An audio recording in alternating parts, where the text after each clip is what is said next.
Bonjour tout le monde, il y a quelques jours, l'algorithme de YouTube m'a proposé cette vidéo. De prime abord, rien de particulier, juste un cycliste qui filme son trajet, mais c'est lorsque j'ai vu la date s'afficher, septembre 2015, que je me suis dit que cette vidéo était une pépite. C'est un parcours à travers Paris, passant par des endroits célèbres, comme les quais de Seine que vous voyez actuellement et qui ont bien changé, ou encore la rue de Rivoli, qui était en 2015 remplie de voitures, et qui aujourd'hui a un tout autre visage.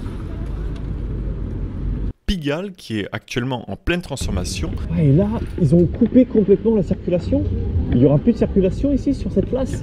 Ou encore d'autres sites comme l'Arc de Triomphe et la Tour Eiffel qui vont bientôt changer radicalement. Et on y retrouve même la Concorde que je vous présentais dans un précédent sujet. Cette vidéo d'archive est donc l'opportunité de refaire ce parcours et d'observer les évolutions de l'urbanisme qu'il y a eu en presque 10 ans et les conséquences qu'elles ont eues sur le déplacement des usagers. La vidéo débute dans le 11e arrondissement où l'on peut déjà remarquer des changements, comme la mise en place de cette ligne de bus inaugurée en avril 2019, et à cette occasion, une plateforme de bus déportés a été installée pour éviter le conflit entre les cyclistes et les bus. Ici, une piste cyclable existait déjà, mais elle a été légèrement élargie et les bordures ont été refaites avec un détail intéressant, une petite pente pour éviter que les cyclistes ne chutent en cas de collision avec ce rebord. C'est malheureusement quelque chose qui m'était arrivé ainsi qu'un ami. Avec ce type de rebord précédemment présent, la pédale peut taper contre le bord et simplement faire chuter. Et ces genres de changements, une piste un petit peu plus large, des rebords un petit peu plus permissifs peuvent sembler anecdotiques, mais c'est précisément ce qui permet d'offrir plus de sécurité et de confort dans les déplacements du quotidien. Et c'est aussi une bonne manière de rappeler que même si des aménagements existent déjà, il est important de vérifier s'ils ne peuvent pas être améliorés pour atteindre les nouvelles normes qui évoluent avec le temps. Et à propos de normes, nous continuons notre trajet sans réel changement notable dans cette rue, à l'exception d'un détail à noter, c'est la suppression de places de stationnement au profit d'Arceau Vélo. Ces suppressions sont présentes autour des passages piétons, avant et après, en améliorant la visibilité lors de l'approche des piétons et de leur traversée. Et c'est quelque chose qui va se généraliser sur l'ensemble des passages piétons en France, car comme je le disais un petit peu plus tôt, c'est juste une mise en conformité de l'aménagement avec la loi. Et pour plus d'informations, je vous renvoie vers ce sujet où j'avais enquêté sur la suppression de places de stationnement devant un commissariat. Et n'hésitez pas non plus à en profiter pour vérifier que vous êtes bien abonné. Ça permet de soutenir mon travail et d'agrandir la visibilité de cette chaîne. Merci. On continue maintenant notre périple, toujours dans le 11e, et là on arrive sur un rond-point. L'aménagement ici a changé, mais sans apporter de valeur ajoutée. En fait, cela a juste ajouté de la complexité, car il n'est même plus possible pour les cyclistes de rejoindre l'aménagement cyclable. Les panneaux M12 qu'ils permettaient avant, et qui avaient même une étiquette parce qu'ils venaient d'être mis en place à Paris, il y avait encore l'explication sur comment fonctionnait un M12, et bien ce petit panonceau a simplement été supprimé, et je ne comprends pas pourquoi. Il est donc impossible pour un cycliste de rejoindre l'aménagement cyclable ici sans griller le feu rouge, ou bien en redémarrant en même temps que les véhicules motorisés au feu vert avec tous les dangers que ça comporte. Une piste bidirectionnelle a été aménagée tout autour de ce rond-point, mais je ne comprends pas non plus son intérêt, car au niveau de cette intersection, il n'y a aucune piste bidirectionnelle connectée, ce qui rend sa présence difficilement justifiable. On pourrait se dire que c'est là pour faire gagner du temps aux cyclistes en rejoignant plus facilement une intersection qui est adjacente, mais même pas, car en choisissant cet aménagement cyclable, vous aurez systématiquement un feu à attendre en plus. Un feu et un temps d'attente qui n'existe pas si vous passez par le centre de l'intersection. Et c'est pour ça que l'on voit encore de nombreux cyclistes préférer le centre, même s'il est dépourvu d'aménagement cyclable, plutôt que l'aménagement cyclable qui lui impose des temps d'arrêt pour chaque intersection. Pour améliorer cette situation, il serait possible d'envisager ici un rond-point hollandais, sans feu, surtout que compte tenu de la réduction de la vitesse à 30 km/h, cela pourrait également permettre une fluidification de la circulation.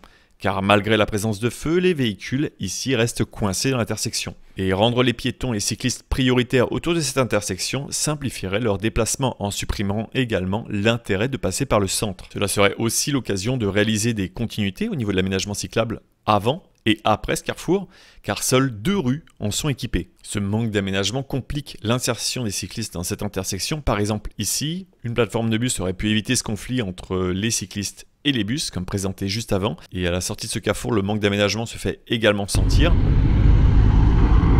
What? Ok. Bon bah là, le problème d'aménagement cyclable, il se voit bien avec le chauffeur de BMW. J'ai vraiment l'impression que les chauffeurs de BMW ont une réputation à tenir. Celui-ci n'a pas été non plus capable de s'arrêter pour laisser passer les piétons juste après, préférant accélérer pour s'arrêter ensuite au feu rouge. Ici donc, entre-temps, rien n'a changé, même les travaux se retrouvent au même endroit. On se dirige maintenant vers le 12e arrondissement, et là c'est un changement complet. Une piste cyclable apparaît soudainement, offrant un vrai soulagement. Il y avait déjà une piste cyclable ici, mais elle a été élargie et de l'autre côté de la chaussée, une autre piste cyclable est apparue, offrant ainsi une continuité cyclable pour les usagers venant du pont d'Austerlitz. Ce raménagement a également été l'occasion de créer des zones de végétation qui, en milieu urbain, jouent un rôle crucial, réduisant localement les risques d'inondation et limitant le ruissellement vers la Seine, en luttant également contre l'effet d'îlot de chaleur et en favorisant la biodiversité, en permettant à des insectes de pouvoir s'installer. Et au niveau de l'aménagement cyclable, d'autres détails sont apparus comme ce virage un petit peu moins important pour offrir quelque chose de beaucoup plus confortable avec une largeur suffisante pour permettre des dépassements, ce qui est également très appréciable. Les intersections ont également été protégées grâce à des îlots qui vont pousser les véhicules à faire des virages plus lentement et ainsi limiter le risque de percuter des usagers. Et durant cette modification de la chaussée, les livreurs et personnes à mobilité réduite n'ont pas été oubliés, leur place a été conservée et des accès ont même été réalisés pour simplifier le déchargement des marchandises et l'accès des personnes en fauteuil roulant. Cette piste cyclable se poursuit jusqu'au pont d'Austerlitz où nous arrivons dans un nouveau changement d'arrondissement au niveau de ce pont. Pour le moment ici, rien de définitif n'a été mis en place, mais au moins une déviation cyclable a été proposée durant les travaux, comme je l'avais détaillé dans ce sujet. Par contre, c'est important de souligner que ça a été un vrai combat pour que cette déviation existe et heureusement qu'il y a des associations comme Paris en Selle qui sont là pour mettre de la lumière sur ce genre de problème. L'arrivée dans le 5e arrondissement va se faire sur une piste qui a été mise en valeur sur le trottoir et qui va continuer sur une voie verte à double sens. Cette solution est loin d'être idéale car cette configuration crée de nombreux conflits avec les piétons, comme par exemple ici où le livreur va se faufiler entre les piétons. Et je comprends pas pourquoi ces 5 voies de circulation n'ont pas été redistribuées pour permettre la continuité de la piste bidirectionnelle qui débute un petit peu plus loin. Donc là, la piste qui repart. Et un autre inconvénient majeur de faire passer les cyclistes sur le trottoir, c'est que cela endommage des dalles qui n'ont pas été prévues à cet effet, comme en témoignent ces travaux ici visant à les remplacer. Un aménagement en bidirectionnel sur la chaussée serait donc idéal, surtout compte tenu de la continuité cyclable qui est un petit peu plus loin. Et d'ailleurs, cette piste bidirectionnelle qui a été créée après 2015 est un énorme changement. On peut voir ici la différence entre la bande cyclable et maintenant un aménagement complètement séparé de la circulation qui permet la circulation dans les deux sens pour les cyclistes. Et un véritable quai de bus a été créé, ainsi que des arceaux vélos pour pouvoir se stationner. À partir de cette piste, un petit détour vers Notre-Dame a été effectué, où rien n'a changé, le sens de circulation reste toujours interdit aux cyclistes malgré la présence d'une bande cyclable dans l'autre sens de circulation, même si aujourd'hui elle est utilisée comme du stationnement. Il n'y a pas grand chose non plus qui a changé sur la place de Notre-Dame, mais un projet est en cours pour repenser cette place afin de l'offrir complètement aux piétons. Ce qui constitue quand même une grosse évolution car il y a encore quelques temps, cette place était juste un parking. Une fois cette balade à Notre-Dame terminée, on se téléporte un petit peu plus loin, et c'est pas pour rien car le cycliste a en fait dû faire un détour pour aller poser son Vélib. Détour qui aujourd'hui n'aurait pas été nécessaire car une piste bidirectionnelle est apparue juste ici. C'est à droite, je peux maintenant continuer même si c'est rouge, et il y a une piste maintenant bidirectionnelle qui redescend jusqu'au quai de Seine. Ce qui lui aurait permis d'aller rejoindre la station Vélib un petit peu plus facilement, car c'est un petit peu le fil rouge de cette vidéo, ils se déplacent à Vélib et vont le déposer régulièrement pour éviter de payer des frais supplémentaires. Et un autre tout petit détail en allant rejoindre cette station Vélib, c'est que cette rue est passée en double sens cyclable. Ça simplifie énormément les déplacements à vélo et on voit que c'est quelque chose qui a changé, car sur l'ensemble des axes qui ont été filmés en 2015, aujourd'hui ils sont tous accessibles en double sens pour les cyclistes. Ah oui, ils ont dû faire un gros détour alors qu'aujourd'hui, effectivement, ils n'auraient pas besoin de faire ce détour-là, étant donné qu'il y a cette piste cyclable qui est juste là. D'ailleurs, il n'y a pas de feu. Ah, c'est une priorité à droite là. Waouh, ok. Mais malheureusement, comme tout aménagement bidirectionnel, son accès pourrait encore être amélioré car il oblige les cyclistes à un moment donné de traverser la circulation pour pouvoir le rejoindre, puis pour le quitter. Et une autre bonne nouvelle, c'est qu'une continuité cyclable est apparue sur cette rue, permettant de pouvoir rejoindre plus facilement les quais de Seine. Et en continuant sur cette piste, c'est là où on va de nouveau rejoindre cette piste bidirectionnelle et où le trajet se poursuit. Avant, c'était encore une simple bande cyclable. Et on peut même remarquer que l'intérêt d'avoir des aménagements cyclables aussi larges, c'est qu'ils permettent d'être utilisés par les secours en cas de congestion.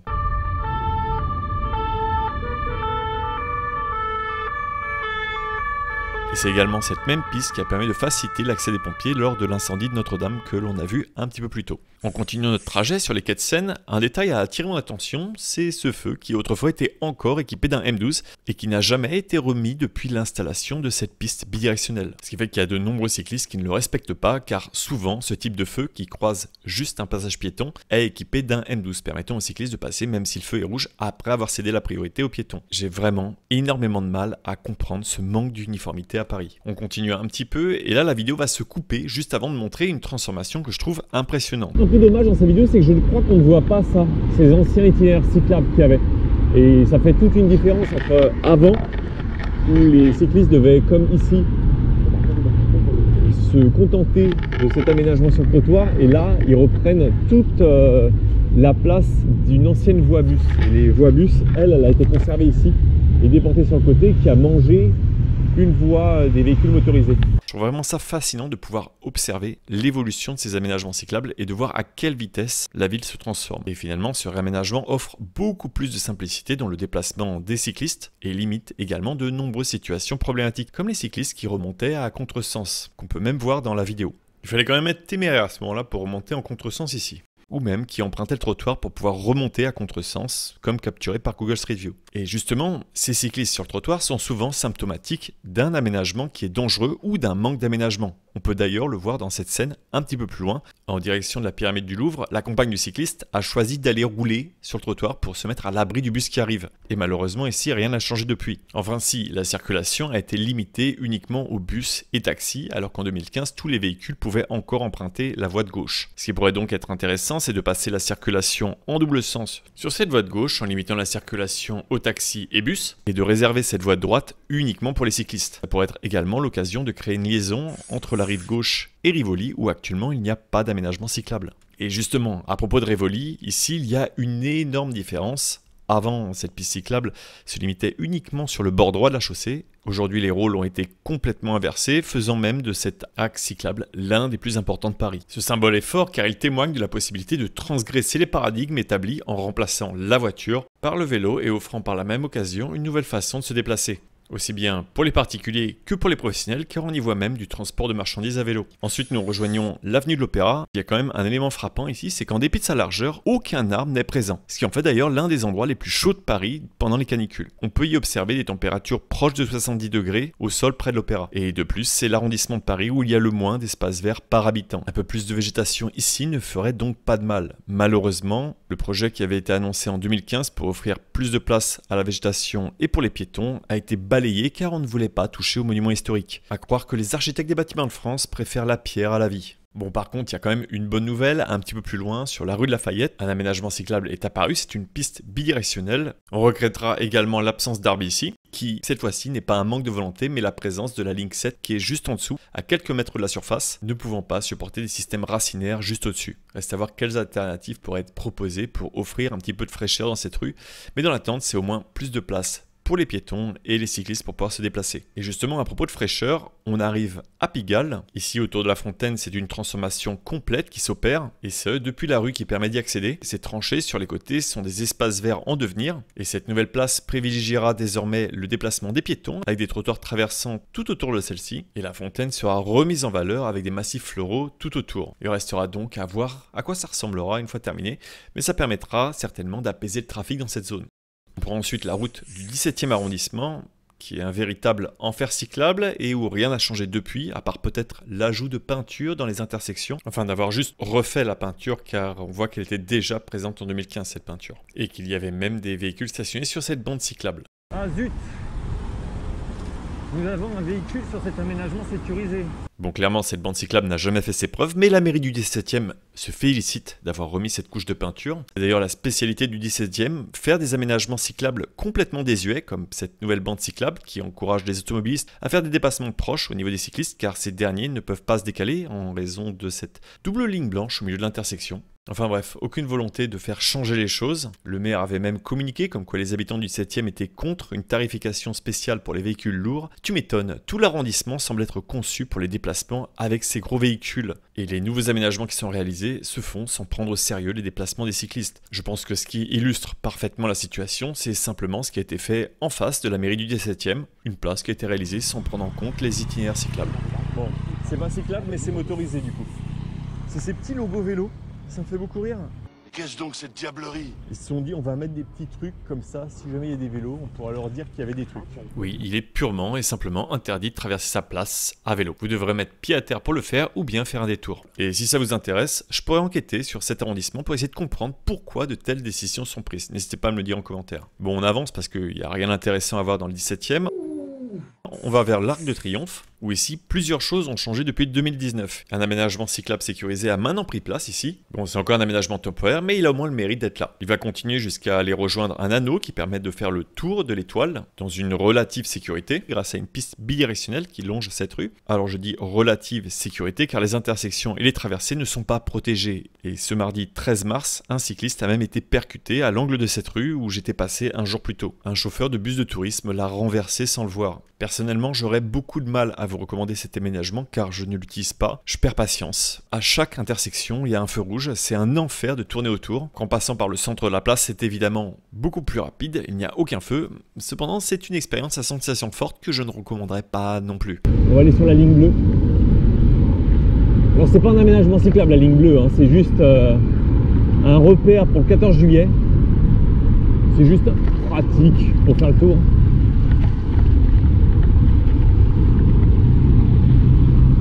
J'adore.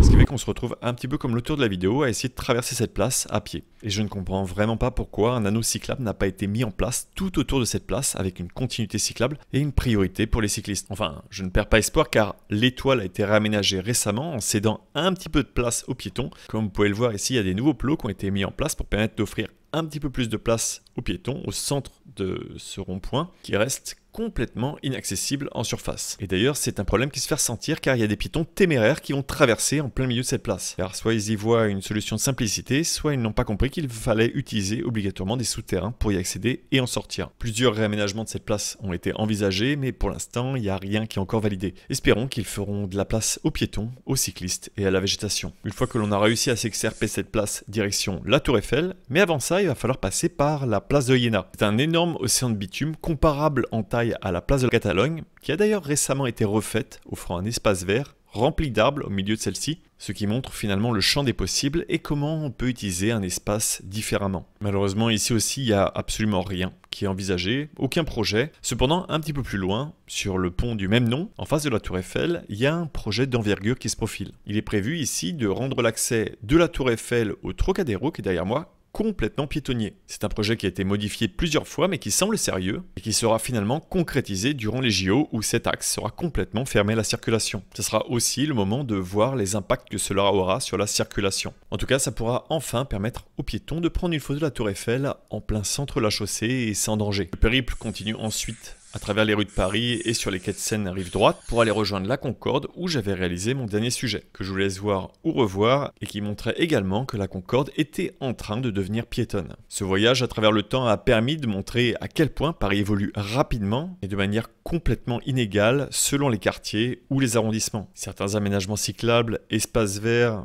zones piétonnières nouvellement créées témoignent des efforts que la ville fait pour améliorer la qualité de vie des citoyens qui y vivent et s'y déplacent en favorisant une mobilité plus durable. Cependant, d'autres défis persistent, notamment en matière de sécurité routière et de partage de l'espace public entre les différents modes de transport dont certains ne sont pas encore complètement pris au sérieux. Et en tant que citoyens, nous avons un rôle à jouer dans ce processus de transformation en proposant des suggestions, en soutenant les initiatives positives et en encourageant les autorités à tenir compte des enjeux de mobilité, d'accessibilité et de durabilité dans la conception de nos espaces urbains pour faire face notamment au changement climatique. En travaillant ensemble, nous pouvons contribuer à faire de Paris une ville plus agréable, inclusive et respectueuse de l'environnement pour tous ses habitants et ses visiteurs. Et je compte sur vous pour partager ce sujet et ses valeurs dans l'espoir que les choses changent. Je tiens à remercier tous ceux qui permettent à ce contenu d'exister en me soutenant sur les différentes plateformes de dons. Merci également aux relecteurs qui ont pris du temps pour que cette vidéo vous soit proposée sans faute. Vous pourrez retrouver l'itinéraire complet qui a été réalisé en direct sur la chaîne secondaire, ainsi qu'un montage comparatif avec la vidéo de 2015 et un lien vers l'auteur de cette vidéo.